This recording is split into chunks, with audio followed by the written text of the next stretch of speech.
Pant को belt वाली side से कैंची से काट दो और कमाल देखिए। और इस तरह के बहुत डिफरेंट मुनफरिद आइडियाज़ आज आपके साथ शेयर करने वाली हूँ। So let's start.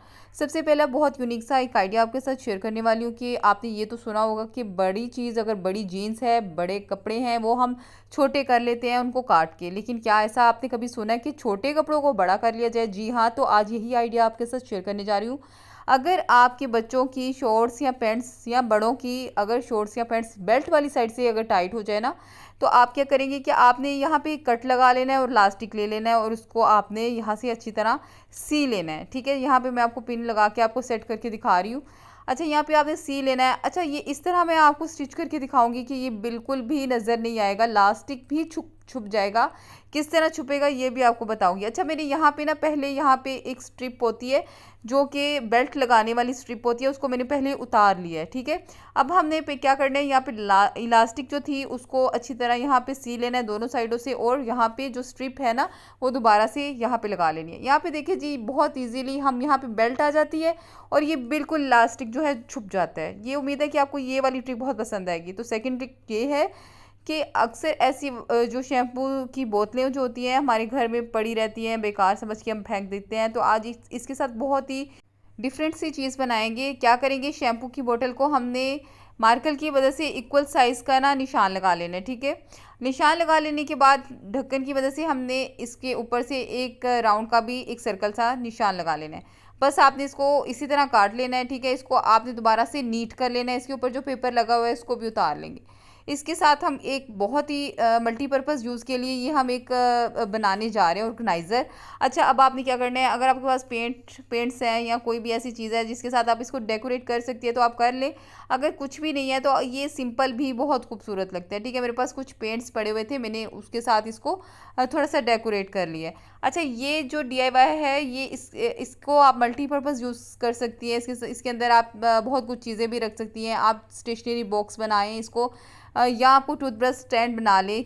मैं आपको डिफरेंट आइडियाज़ इसके साथ आपको बताऊंगी। अच्छा, आपने एक छोटी बोटल्स के साथ भी आपने इस तरह का एक बना के काट लेना है। ठीक है, आपने इसी साइज़ के ये जो छोटी छोटी चीज़ें जो है ना ये बना लेनी है। अच्छा, ये अब पूरा सेट बन गया है। ठीक है, ये मैंने एक पूरा सेट बनाया। चाहे तो आप इसको दोनों साइड पे लगा के रख लें या तीनों को एक सेट बना लें, ये आपकी मर्ज़ी है। ठीक है, अब आपने क्या करना है कि ये जो डबल टेप है मैं इसको इसके साथ भी लगा के दिखाऊंगी और इसके दूसरे सेकंड मेथड भी आपके साथ शेयर करूंगी। ठीक है, इसको मुख्तलिफ तरीक़ों से हम इसको यूज़ कर सकते हैं। ठीक है, आप टेप की मदद से आप इसको ईज़िली दीवार पे चिपका लें।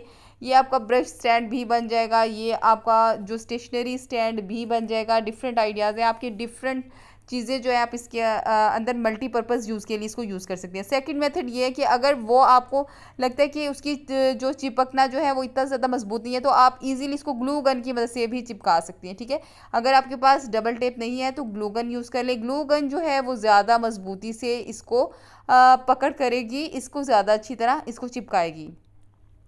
तो मैं आपको प्रेफर यही करूँगी कि आप ग्लू गन ही यूज़ करें। ये बहुत ही बेहतरीन सा आइडिया है, या उम्मीद है कि आपको बहुत पसंद आएगा। तो थर्ड जो है वो जो टिप वो ये है कि आपने क्या करना है कि कप्स ले लें। ठीक है, उनमें डाल दें नीम गर्म पानी डाल दें।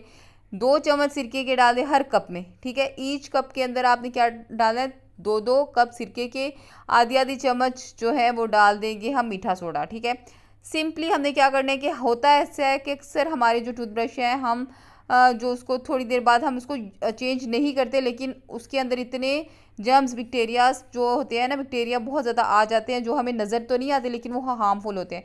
आपने इस तरह इसको क्लीनिंग कर लेनी है। और इस बात का आपने ख्याल रखना है कि जो ब्रशेज़ हैं वो एक ही बर्तन में मत भिगोएं, अलग-अलग भिगोएं। तो चलिए आए नेक्स्ट जो टिप वो ये है कि अक्सर ऐसा होता है कि हमारे घर में जो हमारे बच्चों के बैग्स होते हैं या लैपटॉप बैग्स होते हैं, जितने भी बैग्स होते हैं ना, शॉपिंग बैग्स जो जो हम इजीली हम उसको बार बार वॉश भी नहीं कर सकते। करना क्या है, टूथपेस्ट की मदद से आपने इसको साफ़ करना है। ठीक है, बस थोड़ी सी टूथपेस्ट उसके अंदर लगा दें, थोड़ा सा ऊपर लगाएं और उसको थोड़ा सा वेट करें और इजीली खुश कपड़े से पोंछ लें। यहाँ पे देखिए जी, रिजल्ट आपके साथ, लाइव रिजल्ट आपके साथ सामने है। बहुत बहुत ज़्यादा क्लीन हो जाता है कि आपकी एक्सपेक्टेशन से भी ज़्यादा ये क्लीन हो जाता है। बहुत ईजीली इसको क्लीन कर लेंगे हम।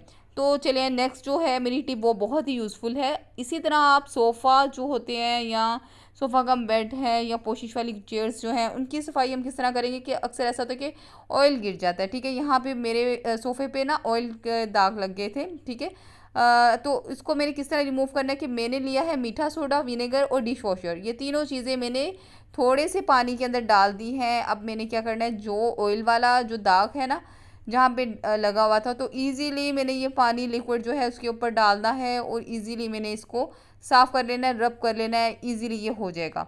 बस आपने इसको रब करते जाना है, बार बार डिबोते जाना है, फिर इसको आप इसी पानी के साथ आपने इसको अच्छी तरह साफ़ कर लेना है। और बाद में आप देखेंगे कि एक दिन बाद इसको पड़ा रहने दें, खुश्क होने के बाद आपको लाइव रिजल्ट बहुत अच्छे इसके मिलेंगे। ये थी छोटी सी मेरी ट्रिक्स जो थी, उम्मीद है कि आपको बहुत पसंद आएंगी। अगर आपको मेरी अगर कोई भी ट्रिक पसंद आए तो ज़रूर मुझे लाइक करें, सब्सक्राइब करें। थैंक यू, अल्लाह हाफिज़।